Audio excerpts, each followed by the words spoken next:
हे gardener, तो क्या हाल चाल है आप सबके। तो मकई के जो पौध होते हैं उससे आप चाहे तो पिछले साल के देसी बीजों को रखा है अगर कलेक्ट करके तो उससे भी ग्रो कर सकते हो, या तो आप चाहो तो मार्केट से अच्छी क्वालिटी के बीज परचेज करके ग्रो कर सकते हो। और इसकी सीडलिंग तैयार कर लो तो वो बेटर रहती है। अगर आप मार्केट से परचेज किए हुए सीड को ग्रो कर रहे हो तो उसकी सीडलिंग अगर नहीं भी तैयार करते हो डायरेक्ट ज़मीन में भी लगा सकते हो। लेकिन अगर देसी क्वालिटी के बीज से आप तैयार कर रहे हो, प्लांट लगा रहे हो, तो कोशिश करें कि उसकी सीडलिंग तैयार कर ले। वो इसलिए क्योंकि देसी क्वालिटी के जो बीज होते हैं आपको पता ही होगा कि 70 to 80% ही चांस होते हैं कि सीड ग्रो हो जाए। बाकी के सीड ग्रो नहीं होते, 100% उसमें सक्सेस रेट नहीं मिलती है। तो इससे क्या होगा कि जो हम प्लांट लगाएंगे मकई के प्लांट वो सही डिस्टेंस पे लगेंगे और सही से लग पाएंगे। और दूसरी चीज़ क्या होती है कि बहुत सारे प्लांट जो होते हैं वो हेल्दी नहीं होते हैं, तो वो हम मॉनिटर कर पाएंगे। सीडलिंग अगर तैयार करते हैं तो मॉनिटर कर पाएंगे कि कौन से हमारे जो सीड है प्लांट है वो हेल्दी है। उन्हीं प्लांट को हम डायरेक्ट ज़मीन में या पॉट में जिसमें भी आपको लगाना है उसमें लगाएं। तो सिंपली मैं यहाँ पर कोकोपीट और कोकोपीट में 20% आपको कोई भी वर्मी कंपोस्ट या काउडन कंपोस्ट जो पुरानी होनी चाहिए उसे मिला लेना है। मिला लेने के बाद सीलिंग ट्रे में भर कर इस तरह से सीड को रख देना है। और सीड को रखने के बाद इसके ऊपर से आप उसी मिक्सचर को दे दें और अच्छी तरह से कवर कर दें। कवर करने के बाद इसमें आपको कुछ भी करना नहीं, स्प्रेयर की मदद से बस आप इसमें पानी स्प्रे कर दें। और इसकी जो पोटिंग मिक्स है उसे आपको हल्की हल्की मॉइस्ट रखना है, ज़्यादा आपको सौगी नहीं करनी है तो सीड सड़ने लगेंगे। और कोशिश करें अगर आप पानी में फंगिसाइड मिला लें तो वो और भी बेहतर रहेगी। और जो मकई की पौध होती है उसे आप स्प्रिंग से लेकर समर टाइम के सीजन में ये होती है, तो आप सिंपली इसे मार्च अप्रैल मई तक आप इसके पौध तैयार कर लो, यानी कि इसके सीडलिंग कर लो। क्योंकि इसमें 2.5 से 3 महीने 3.5 महीने तक का टाइम लगता है इसे ग्रो होने में।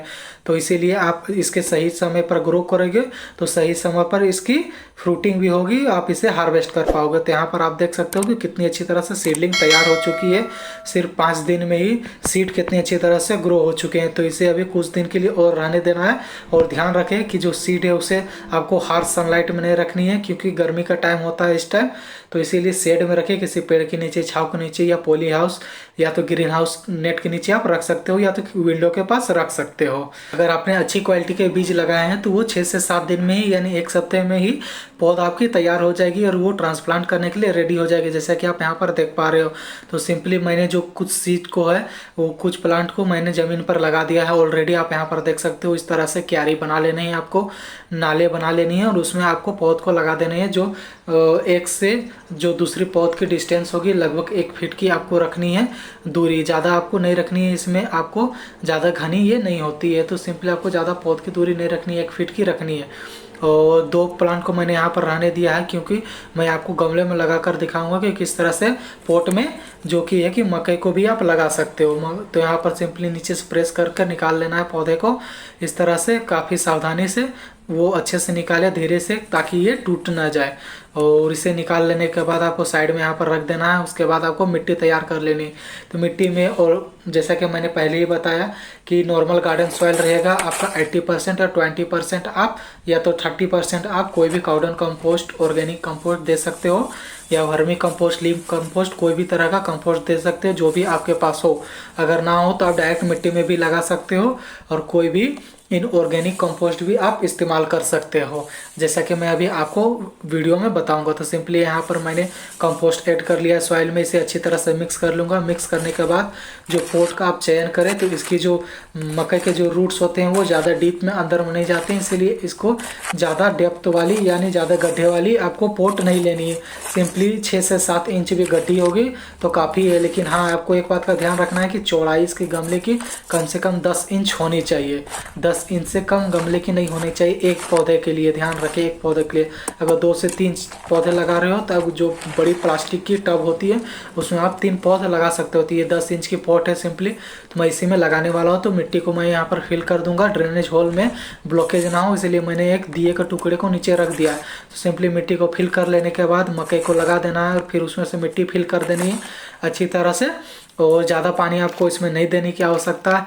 ज़्यादा पानी दोगे तो बहुत ख़राब हो जाएगी। इसमें कम पानी देने की आवश्यकता होती है। मिट्टी जब पूरी अच्छी तरह से ड्राई हो जाए तभी आपको इसमें वाटरिंग देनी है। तो यहाँ पर पौधे को मैंने लगा लिया है, पानी भी दे दिया है।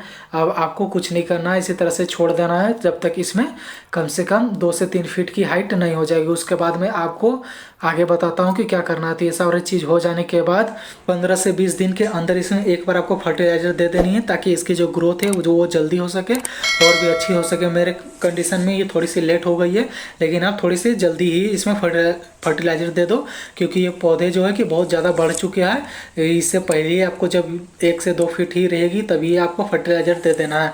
तो सिंपली आपको फर्टिलाइज़र में क्या देना है, ऑर्गेनिक कोई भी कंपोस्ट दे सकते हो, या अगर आप केमिकल वाले फर्टिलाइज़र देना चाहते हो तो आप DAP के 2-4 दाने या यूरिया के 2-4 दाने आप दे सकते हो। या सिंपली जो मकई के पौधे होते हैं वो एक तरह के घास होते हैं, तो घास को नाइट्रोजन रिच फर्टिलाइज़र चाहिए तो आप इसमें सिंपली NPK की फर्टिलाइज़र दे सकते हो। मैं यहाँ पर 19:19:19 रेशियो वाले इस्तेमाल कर रहा हूँ, उसको 1 चम्मच ही आपको देना है।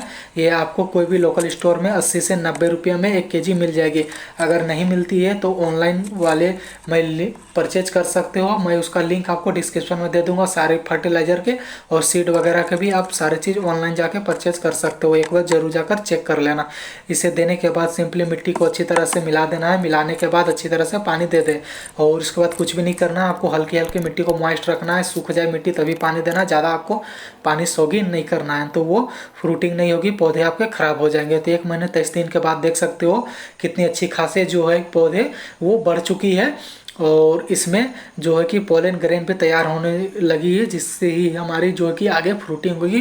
पोलन पत्तों के बीच में जाएगी, तो पत्तों को आपको डैमेज नहीं करना है। ध्यान रखें कि कीड़े वगैरह से बचा कर रखना है।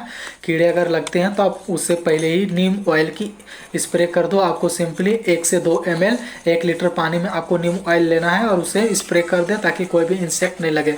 अभी तक तो मेरे यहाँ पर नहीं लगी, इसीलिए मैं कोई भी फर्टिलाइज़र वगैरह या पेस्टिसाइड वगैरह स्प्रे नहीं कर रहा हूँ। तो उसके बाद आपको यहाँ पर देख सकते हो कि कितनी अच्छी तरह से पौध अभी तैयार हुई है। अब इसमें थोड़ी सी फर्टिलाइज़र हमको दे देनी है, इसकी 2nd डोज फर्टिलाइज़र देनी है, ताकि फ्रूटिंग अच्छी हो सके इसमें, और जो दाने हैं इस मकई के वो काफ़ी अच्छे हो सके।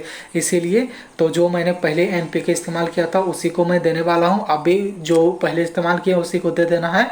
अगर आपने ऑर्गेनिक कंपोस्ट इस्तेमाल किया था तो आपको 1 मुट्ठी देनी है। अगर NPK या केमिकल फर्टिलाइज़र देने हैं तो आप सिंपली 1 चम्मच ही देना है, ज़्यादा आपको नहीं देना। और अच्छी तरह से पानी आपको फिर से दोबारा इसमें दे देनी है। तो 2 महीने 23 दिन यहाँ पर कंप्लीट हो चुके हैं, और जो हमारे मकई है वो कितनी अच्छी से बढ़ी हुई है आप यहाँ पर देख सकते हो। तो आपको अब सोच रहे हो कि हमें पता कैसे चलेगा कि वो राइपन हो गई, खाने के लायक हो गई है मकई। तो सिंपली आप मकई पर ध्यान दीजिए, जो उसके लीफ होते हैं वो पूरी तरह से डार्क ग्रीन हो जाएंगे। या एक काम और कर सकते हो, आप हल्के से ऊपर से छील कर देख सकते हो कि आपके मकई के दाने अच्छी तरह से हुए कि नहीं। मेरे कंडीशन में यहाँ पर देख सकते हो कि कितनी अच्छी तरह से दाने हुए हैं, आप यहाँ पर देख सकते हो। तो चलिए इसे हल्के से नीचे आप ट्विस्ट करोगे तो वो आसानी से काफ़ी आसानी से टूट जाएगी, और इसे आपको गर्म आग में पकाना है और मज़े से नींबू मिर्च के साथ खाना है, एंजॉय करना है, और कुछ भी नहीं करनी है। और एक पौधे में एक ही मकई लगती है, तो ये पौधा आप हमारा कोई काम का नहीं है, आप गमले को खाली कर सकते हो। ये मकई तैयार हो गया। जो हमने ज़मीन पे लगाया था वो सारे मकई खाकर पहले ही हमने ख़त्म कर चुका है। तो अगर वीडियो आपको पसंद आया हो और कुछ भी जानकारी आपको समझ में नहीं आई होगी तो आप कमेंट करके पूछ सकते हो। चैनल को सब्सक्राइब नहीं किया तो सब्सक्राइब करके बेल आइकन जरूर प्रेस कर देना। फिर मिलते हैं इस तरह का अगले वीडियो में, तब तक के लिए take care, good bye and जय हिंद।